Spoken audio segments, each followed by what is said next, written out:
Gita therapy for rumination OCD, pure of home OCD.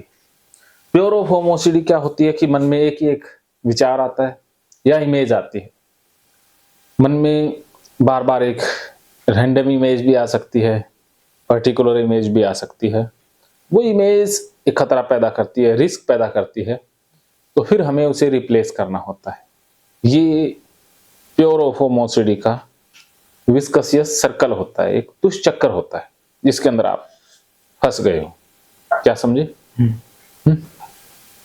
तो कोई image है उसके अंदर हम फंस जाते हैं कोई। हाँ, और वो इमेज हमें सच लगती है कि उससे जुड़ा हुआ जो खतरा है ना, वो सच लगने लग जाता है।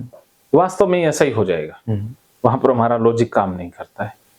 तो इसको पैटर्न को तोड़ने के लिए हमें गीता थेरेपी को समझना होगा। अब भगवत गीता थेरेपी क्या है? गीता के बारे में आप क्या जानते हैं? अर्जुन जी बताइए। कृष्ण जी ने पूरी मतलब कृष्ण और अर्जुन के बीच में जो बातचीत हुई वो उस माध्यम से भगवान कृष्ण हमें समझाना चाहते हैं। हाँ, यही है जो कृष्ण और अर्जुन के मध्य बातचीत है, वही भगवत गीता है। तो आपकी और मेरी बातचीत हो रही है, ये भगवत गीता ही है। अर्जुन और कृष्ण के मध्य जो बातचीत हुई उसे रिकॉर्ड किया गया, उसके श्लोक रिकॉर्ड हुए, चाहे वो किसी ने लिखे, तो उसके माध्यम से हजारों लाखों करोड़ों अरबों इंसानों का फायदा हुआ, आगे भी होता रहेगा। तो आपकी और मेरी जो ये गीता है, ये भी पता नहीं कितने लाखों करोड़ों लोगों का फायदा कर दे। इसलिए ये रिकॉर्डिंग बहुत आवश्यक है।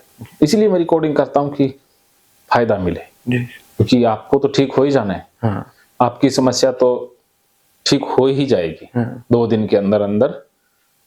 साथ के साथ पता नहीं कितने लोगों का आशीष आपको मिल जाए। ठीक है। तो भगवत गीता एक बातचीत है, 2 इंसानों के मध्य की बातचीत, जिसमें किसी पर्टिकुलर समस्या का निवारण हो रहा होता है, वो भगवत गीता ही होती है। करेक्ट? जी सर। जो भगवत गीता हम जानते हैं ये वाली, इसके अंदर 700 श्लोक हैं और 18 अध्याय हैं। हम 18 अध्याय और 700 श्लोकों को तो नहीं ले पाएंगे, क्योंकि समय बहुत लग जाएगा ना, और आपके पास तो समय है ही कम। इसलिए विद्वानों ने इसे 3 भागों में बांटा है। ठीक है। तो उन तीनों भागों से ही आप ठीक हो जाओगे। इनको डिटेल में हम समझेंगे। तो भगवत गीता के अंदर या महाभारत के अंदर जो पात्र हैं, जो घटनाएं हैं, उसको एक बार और मनोवैज्ञानिक एंगल से देख लेते हैं। इसमें जो कृष्ण हैं महाभारत या गीता में, वो कौन है? कृष्ण। कृष्ण कौन होता है? कृष्ण सर भगवान। हाँ, भगवान। हम क्या है कि भगवान बना देते हैं, उससे हम उनके गुणों को नहीं अपना पाते हैं।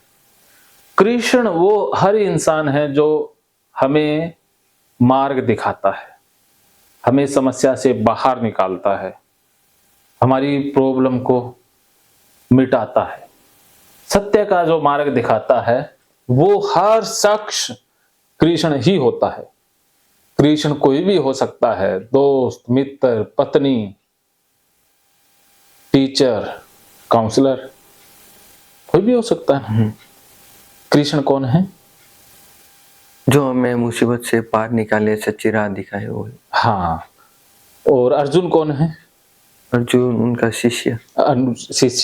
अर्जुन वो हर इंसान होता है जो प्रॉब्लम में है, जो परेशानी में है, जो अंत दवंद में फंसा हुआ है, जिसको सही गलत का नहीं पता है, जो गलत को सही मान रहा है, सही को गलत मान बैठा है, जिसका दिमाग घूम गया है, कंफ्यूज हो गया है, वो हर इंसान अर्जुन का ही प्रतीक है। क्या समझ में आया? जो कोई इंसान भटक गया है रास्ता, जिसे सही गलत की पहचान नहीं है, उसे अर्जुन का प्रतीक है वो। हाँ, तो यहाँ पर अर्जुन कौन है? यहाँ पे मैं। हाँ, तो आपको एक परेशानी ने पकड़ लिया है और आप उसके अंदर उलझ गए हो। निकलने की कोशिश करते हो, उतने ज्यादा फंस रहे हो। अब आप अर्जुन का रूप हो और जो बाहर निकाल रहा है वो कृष्ण का रूप है। ओके। और आपके लिए महाभारत क्या है? महाभारत तो एक धर्म का युद्ध है। धर्म। आप ये जो क्लास ले रहे हो, काउंसलिंग करवा रहे हो, इसके माध्यम से आप ओसीडी को हराओगे, ये आपका धर्म युद्ध है। और ये जो महाभारत का युद्ध है ये कुरुक्षेत्र के मैदान पर लड़ा गया था। लेकिन आपका युद्ध कहाँ लड़ा जाना है? धरती पे। धरती पर तो वो युद्ध लड़ा गया था। लेकिन आपकी धरती जहां पर आपकी धरती वो है जहां से आपको समस्या आ रही है, जहां पर आपने फाइट करनी है, वो कहाँ करनी है? यहाँ पे, अपने मन में। मन में। हाँ। क्योंकि आपकी समस्या तो मन में है ना। इमेजेस मन में आती है, रिप्लेसमेंट भी मन में हो रही है। तो आपके लिए जो कुरुक्षेत्र का मैदान है वो मन है, वहां पर लड़ना है। ठीक है। और कौरव कौन है?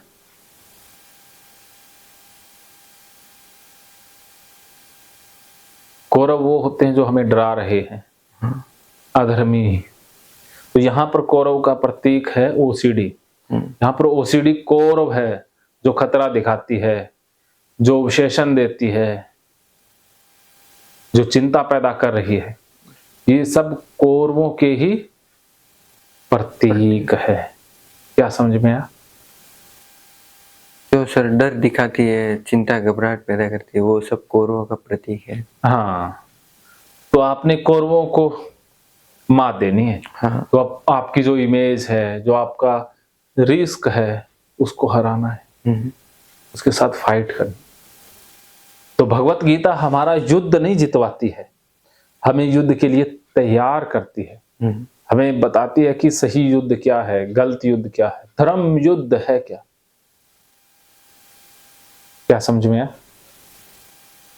भगवत गीता हमें हमारे मतलब सर युद्ध के बारे में लड़ना सिखाती है। हाँ। युद्ध लड़ना कैसे है, किस अवस्था से लड़ना है? सर जो विचार है, जो अपने अंदर हाँ। मतलब नेगेटिविटी पर रखी हो, हाँ, उससे लड़ना कैसे है वो सिखाएगी। हाँ। भगवान श्री कृष्ण अर्जुन के साथ थे, तब भी युद्ध तो कृष्ण अर्जुन को ही लड़ना पड़ा ना। अर्जुन के साथ थे कृष्ण, हाँ। फिर भी युद्ध तो लड़ना पड़ा ना। हाँ। ऐसे ही गीता में आपके साथ हैं, युद्ध तो आपको लड़ना ही होगा। आपको सच्चा योद्धा बनना है, इससे लड़ना ही होगा। अगर इससे नहीं लड़े तो आप जीत नहीं पाओगे। इसलिए हथियार उठाने हो। जो आप बच रहे हो, भाग रहे हो, मोबाइल नहीं चलाते हो, बहुत से काम आपने छोड़ दिए हैं, तो वो अर्जुन की तरह युद्ध छोड़ के भागने वाली बात है। अर्जुन भी तो यही कह रहा है कि मैं युद्ध नहीं करूंगा, जंगल में चला जाऊंगा, भिक्षा का पात्र मांग लूंगा, भिक्षा मांग लूंगा। बातें आपकी ऐसी हैं, पढ़ाई लिखाई छोड़ दी है, तो सब कुछ छोड़ के ही तो बैठे हो। तो अब फिर से लड़ना है और अपना कर्म करना है। कर्म छोड़ दिया है ना। क्या समझ रहे हो? जी सर। क्या समझ में आया? हमें वापस सर पहले जैसे होना है, कर्म करना है, अपने कर्म पर फोकस करना है। तो भगवत गीता के अंदर 700 श्लोक हैं, 18 अध्याय हैं, जिनको हम एक एक करके तो नहीं ले पाएंगे। जी सर। इसके लिए भगवत गीता को विद्वानों ने 3 भागों में बांट दिया है। सबसे पहले है ज्ञान योग, लेकिन आपके लिए ये ज्ञान योग नहीं है, ये ज्ञान रोग है। जो आपने समझ लिया कि इससे बुरा हो जाएगा, ये इमेज नहीं आनी चाहिए, ये गलत है, ये रोग है, ये ज्ञान नहीं। आप अपने मन से ही लड़ रहे हो, गलत सही का लेबल लगा करके, वो रोग है। कर्म रोग बन गया आपके लिए, योग नहीं रहा। आप जो पढ़ाई लिखाई छोड़ करके बैठे हो, मोबाइल नहीं चलाते हो, ये सब करना कर्म योग नहीं है, ये कर्म रोग है। भक्ति भी आपके लिए रोग बन गया है। भक्ति का क्या मतलब है? भक्त का कि अपने इष्ट देव का ध्यान करना, कंसंट्रेशन करना। आपके दिमाग में तो कंसंट्रेशन किसकी बनी रहती है? ओसीडी। हाँ, तो आप तो भक्त ओसीडी के हो गए, आप तो ओसीडी के भक्त बन गए हैं। तो ये भक्ति नहीं है, ये भक्ति रोग है। ये आपके लिए भक्ति योग नहीं रहा, ये रोग बन गया। तो सबसे पहले भक्ति रोग को योग में बदलना है। तो इसके 3 तरीके हैं, समर्पण, नंबर दूसरा स्वीकार, और लॉ ऑफ नेचर। इसमें अनिश्चितता का नियम, ये चेंजे जो है ना, परिवर्तन का नियम, सब कुछ परिवर्तन है। और ये जो एक नियम और है, इसके बारे में भी हम प्रकृति के नियमों में ही जानेंगे। ठीक है। तो सबसे पहले हम भक्ति रोग को योग में बदलते हैं। इसके लिए समर्पण को समझते हैं। ये इतना समझ में आ गया? हाँ। क्या समझ में आया? कौन सा सर? ये अभी तक तो सर सब आगे आके भाई हमें इसको ओसीडी को हटा के ये भक्ति कर्म करने चाहिए अपने। हाँ। जो कर्म की राह से हट गए वो कर्म में जुड़ने चाहिए वापस से। ये है सर। चलिए ठीक है, इसको समझते हैं। अनु तो मौज है, वरना समस्या तो हर रोज।